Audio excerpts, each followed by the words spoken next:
দূতাবাস থেকে দেশ থেকে বলা হয় তোমাদের দেশের নাগরিকরা যে অবৈধ পথে যাচ্ছে এটা থামাইতে পারতেছো না কেন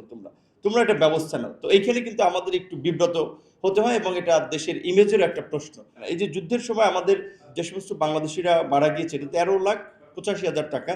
যাদের বিএমইটি কার্ড আছে তারা কিন্তু পেয়েছে, আর যাদের বিএমইটি কার্ড নেই তাদেরকে কিন্তু ওই 10 লাখ বিমা সুবিধা এটি আমরা দিতে পারিনি। যে সমস্ত জায়গায় আমাদের এমইউ আছে এবং এই ল ফার্মের সেবাটা আমাদের দেওয়া হচ্ছে, সেইখানে আমাদের যদি শ্রমিকরা কিংবা ব্যবসায়ী যদি কেউ ক্ষতিগ্রস্ত হয় আমরা কিন্তু লিগ্যাল ক্লেম করতে পারবো। তো আশা করি যে আমরা এই সরকারের জায়গা থেকে তো আমরা প্রচেষ্টা চালিয়ে যাচ্ছি, কিন্তু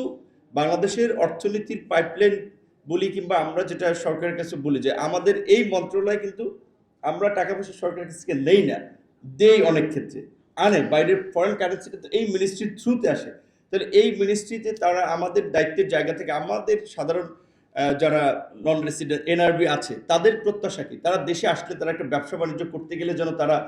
হয়রানি মুক্ত একটা সেবা পেতে পারে, কোনো ধরনের তদবির ছাড়া তারা যেন তাদের কাজটা সহজে করতে পারে। তো এই পরিবেশটা আমাদের তৈরি করতে হবে। আশা করি সরকারের জায়গা থেকে সেই পদক্ষেপগুলো নেওয়া হয়েছে এবং আপনারা জানেন যে সরকারের নির্বাচনী ইশতেহার অনুযায়ী আপনার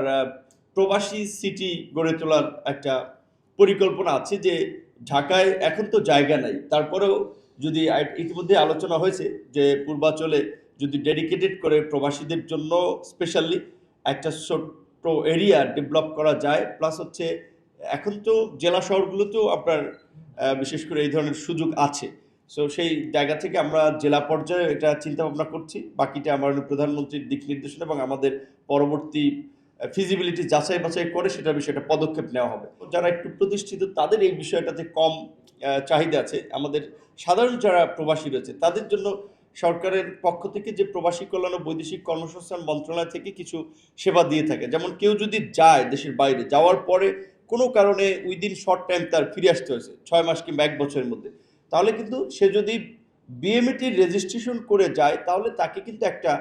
সহায়তা, দেশে আসলে তার পুনর্বাসনের জন্য একটা হেল্প করা, ট্রেনিং করা, এইটা কিন্তু মন্ত্রণালয় থেকে করে। কিন্তু অনেকে বিএমইটি করে যায় না, যেই কারণে ওই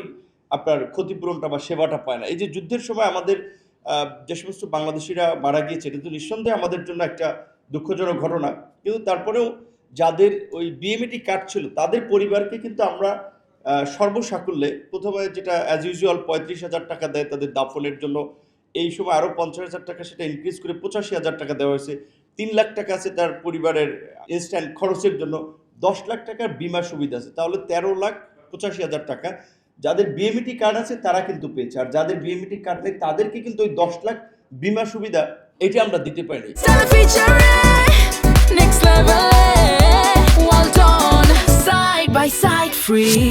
এইটাও যদি আপনারা একটু বিভিন্ন দেশে যারা আছেন আপনাদের কমিউনিটিতে বিভিন্ন আলাপ আলোচনায় যদি এটা করেন, মোটিভেট করেন যে প্রপার চ্যানেলে যদি তারা দেশের বাইরে যায় তাহলে কিন্তু আমরা এই সেবাটা দিতে পারি। এবং আমরা একটু লজ্জিত হই, আমাদের খারাপ লাগে যখন বিভিন্ন দূতাবাসগুলো, যেমন আপনারা জানেন এই যে ভূমধ্যসাগরে প্রায় ট্রলার ডুবির ঘটনা ঘটে, সেখানে আমাদের বাংলাদেশিদের অস্তিত্ব বেশিরভাগ উল্লেখযোগ্য সংখ্যক পাওয়া যায়, তখন এই সমস্ত দূতাবাস থেকে দেশ থেকে বলা হয় তোমাদের দেশের নাগরিকরা যে অবৈধ পথে যাচ্ছে এটা থামাইতে পারতেছো না কেন তোমরা একটা ব্যবস্থা নাও। তো এইখানে কিন্তু আমাদের একটু বিব্রত হতে হয় এবং এটা দেশের ইমেজের একটা প্রশ্ন। ছোট্ট 2-1টি ঘটনা কিংবা 2-4 জনের ঘটনা হোল কমিউনিটিকে কিন্তু নেগেটিভভাবে পোর্ট্রে করতেছে।